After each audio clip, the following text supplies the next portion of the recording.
guys, we're back again, alright?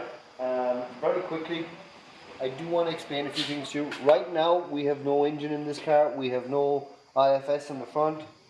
So we're trying to show you how to build a steering column, but we don't want you to build it in the dark. Roughly, your shaft is going to come up to about here. We've done so many, we kind of know where to cut them. But it's going to come up to here, okay? And so now we're going to cut this shaft. We already know it's roughly 3.5 inches down for us and for what we're doing with this particular car. But when you get in your Mustang 2, you will have to measure it and place it in. We have done it with an LS in here, with a Mustang 2 on the same car. It has worked. So once again, we're going to measure now from here down here, which is 3.5 inches, guys. Okay? And we have our mark there on the column. Now remember that mark, because I'm going to pull this column out and I want to show you what we're trying to achieve in the video. We are not trying to achieve full steering yet. We're trying to achieve a retro steering column. Alright? Without spending crazy money on other columns. This is basically what we're after, guys.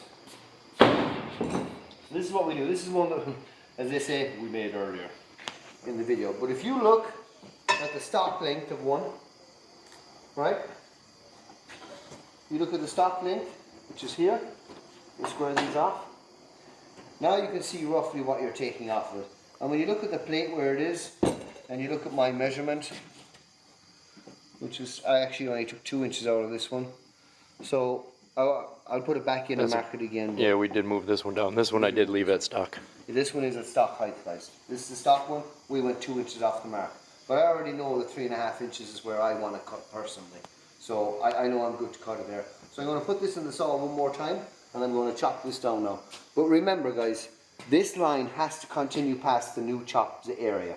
It has to. You will need this line to correspond with the shifter, because when it goes into the car really quickly, in the sheds, there's a chrome bezel that goes on here, like a little moustache piece, and there is zero clearance inside here. So for that column shift, for those using the shift box, you will need this center. That's why, once again, this center line is crucial through the 5/16 slotted hole. Okay guys, let's cut this tube.